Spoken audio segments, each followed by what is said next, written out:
दोस्तों अगर आप भी क्लास 12 बोर्ड एग्जामिनेशन की तैयारी कर रहे हैं तो ये वीडियो सिर्फ आपके लिए। तो दोस्तों आज हम बात करेंगे काव्य सौंदर्य के तत्व, जिसमें होता है रस, छंद और अलंकार। ये तीन होता है। तो आज हम डिस्कस करेंगे रस के बारे में, वो भी क्यों महत्वपूर्ण रस जो हर साल बोर्ड एग्जामिनेशन में पूछा जाता है और जो मैंने गेस करके पेपर बनाया उसका बारे में बात करेंगे। तो सबसे पहले हम लोग देखेंगे क्या महत्वपूर्ण रस के बारे में। ठीक, तो महत्वपूर्ण रस कौन कौन से हैं? वैसे तो किताब में 5-6 हैं, लेकिन मैं आपको बताऊंगा वही काफ़ी इंपॉर्टेंट है board exam point of view से। तो महत्वपूर्ण रस के बारे में देखेंगे और इसके लिए कितना 2 अंक निर्धारित होते हैं बोर्ड एग्जामिनेशन में। ठीक, तो इसके परिभाषा देखेंगे, इसके कुछ एग्जाम्पल देखेंगे। चलिए फटाफट से स्टार्ट करते हैं। तो सबसे पहले हम लोग देखेंगे हास्य रस। जी हाँ दोस्तों, सबसे पहले हम लोग देखेंगे हास्य रस।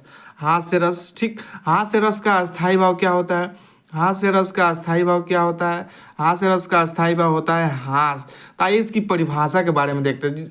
तो परिभाषा तो कोई लोग कई तरह से बनाते हैं, लेकिन मैं आपके लिए काफ़ी सरल परिभाषा बनाया हूँ, जिसको कोई काट भी नहीं सकता है और परीक्षा के दृष्टि से काफ़ी सही है और आप जल्दी से याद भी कर सकते हैं। तो आइए डिस्कस करते हैं। सबसे पहले हम लोग देखेंगे इसका परिभाषा। तो इसका परिभाषा क्या है? ठीक, तो इसका अस्थायी भाव क्या है? हास है। तो इसी से हम लोग परिभाषा बनाएंगे। तो कहेंगे जब हास नामक अस्थायी भाव, जब हास नामक अस्थायी भाव विभाव, अनुभाव और संचारी भाव से संयोग करता है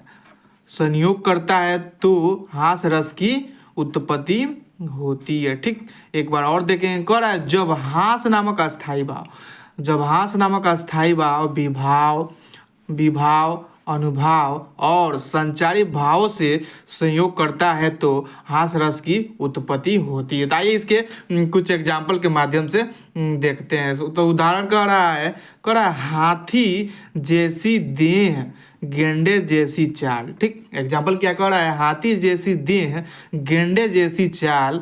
और कह रहा है तरबूजे सी खोपड़ी, खरबूजे सी खाल। जी हाँ दोस्तों, जो कि दूसरा सबसे इम्पोर्टेंट रस है। रस का नाम क्या है? करुण रस। आइए इसके अस्थायी भाव, परिभाषा और इसके कुछ एग्जाम्पल देखते हैं। तो अस्थायी भाव क्या कह रहा है? करुण रस का अस्थायी भाव क्या है? शोक है। करुण रस का अस्थायी भाव क्या है? शोक है। तो आइए इसके अस्थायी भाव के आधार पर कुछ परिभाषा बनाते हैं। तो परिभाषा कह रहा है जब शोक नामक अस्थायी भाव, क्या कर रहा है? जब शोक नामक अस्थायी भाव विभाव, अनुभाव और संचारी भाव से संयोग करता है तो करुण रस की उत्पत्ति होती है। जी हाँ दोस्तों, एक बार और देखते हैं। परिभाषा कर रहा है जब शोक नामक अस्थायी भाव विभाव, अनुभाव और संचारी भाव से संयोग करता है तो करुण रस की उत्पत्ति होती है। जी हाँ दोस्तों, तो आइए कुछ एग्जाम्पल देखते हैं। तो इसका एग्जाम्पल यानी कि उदाहरण कह रहा है दुख ही जीवन की कथा रही। एग्जाम्पल क्या कर रहा है? दुख ही जीवन की कथा रही। और अगला लाइन कर रहा है क्या कहूँ आज जो नहीं कहे। जी हाँ दोस्तों, एग्जाम्पल एक बार और देखते हैं। कर रहा है दुख ही जीवन की कथा रही, क्या कहूँ आज तक जो नहीं कहे। जी हाँ दोस्तों, अगर आप भी चाहते हैं कि ये वीडियो हमारा और दोस्तों के लिए कारगर हो तो वीडियो को शेयर करें और अपना सपोर्ट करना ना भूलें।